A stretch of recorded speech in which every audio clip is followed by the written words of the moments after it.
How do we talk to children about the war in Ukraine, or about any war for that matter?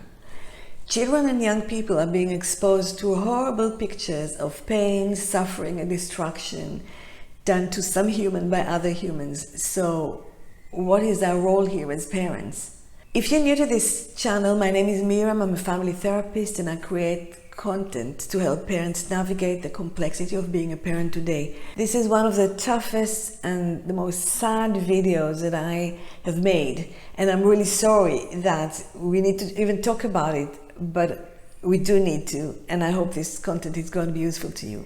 The first thing we need to recognize, in my view, is the limitation of our power. We cannot fully protect our children and we cannot take away all the difficult feelings. Our job, as I see it, is not to have all the answers. It is to keep communication channels open so that children can continue to tell us what is bothering them. It is to help them make a little bit sense of this senseless situation. It's to reassure them that they're safe and maybe go towards helping them act in a way that could be helpful. There is no one way or one thing that you can say to every child that's going to make things a little bit better. The way you're going to talk to your child's got a lot to do with their age and maturity, their personality, your personality, what kind of exposure to the news they've already had, what are they seeing on social media, especially the older ones. Or you may know people in Ukraine, you may know people in Russia. How is that going to influence it? I'm going to suggest 7 principles here for you to consider and adapt to your family situation and to your children. The first principle is that it's important to talk. Your children may ask you questions or want to tell you what they've seen. When this happens, it's important that you engage in the conversation rather than avoid it. I've seen parents distracting children or changing the subject. That is not a great idea, because your child is going to learn that you're not the person to talk to, that they can't really talk to you about what's bothering them. If they raise these issues at a time that you really cannot talk about it, you can say just that. You can say, this is a very good question, but now is not the right time. We're going to talk about it when we come back home, for example. And remember to come back to it. Parents usually avoid conversations when they're worried that their child's going to ask something really difficult and they're not going to have the answer. But having the right answer is secondary. What's more important is that your child knows that any question is okay, even if the perfect answer isn't there. The second principle is that when you are discussing an issue, a good first step is to check what your children already know. What have they seen? What are they thinking? How do they explain it to themselves? So you can ask them that and then continue from there and offer your clarifications, your knowledge.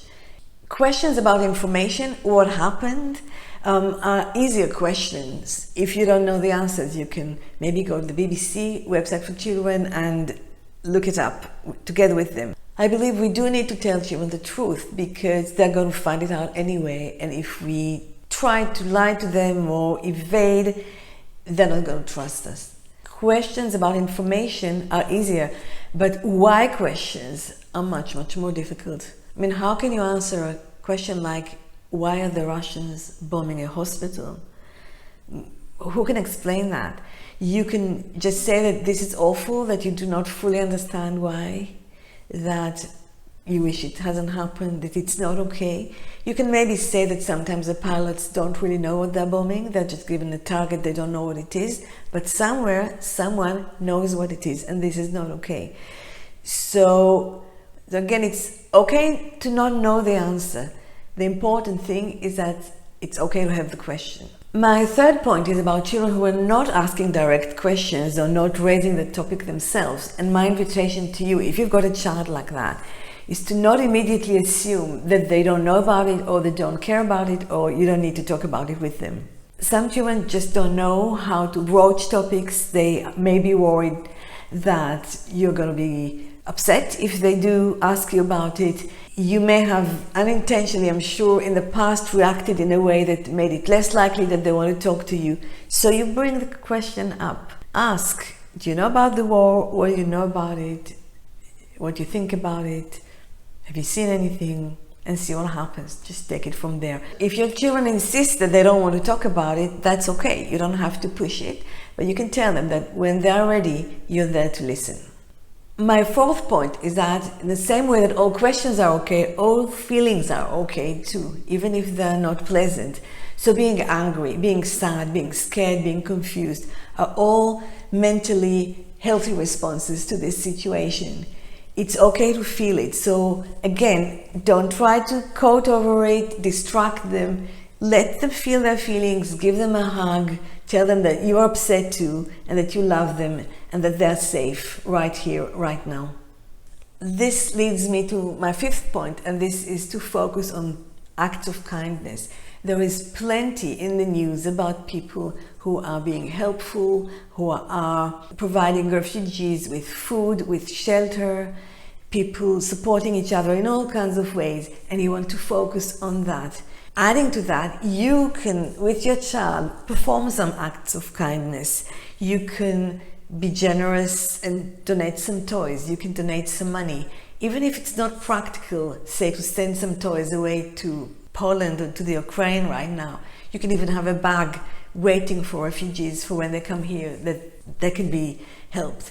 So these acts are not just about being helpful and for your child to feel like a good person, but they're also going to protect them from developing future traumatic memories.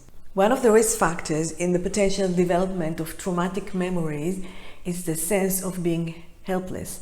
When something's been done to you, or you witness that done to other people, and you're not in a position to help and you're feeling paralyzed, you're much more likely to feel traumatized after that. But if you're doing something, even if it's really small, it makes you feel stronger, it gives you a sense of agency and ability. So this is what you want your children to do. If you can join these acts of kindness yourself, please do.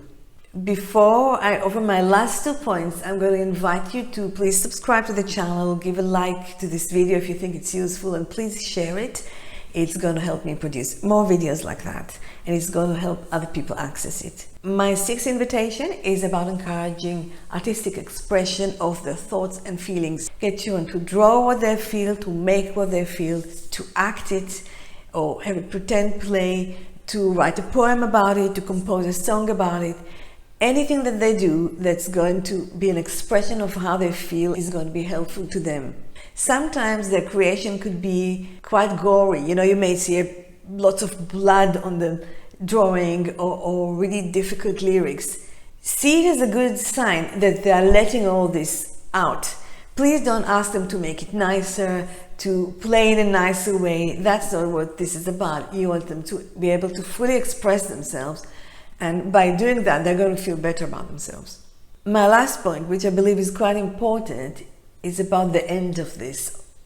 Once this nightmare is over, and it will be over at some point, please remember to emphasize to your children that the war is over now, and we are all safe now, and the process of healing and growth is starting.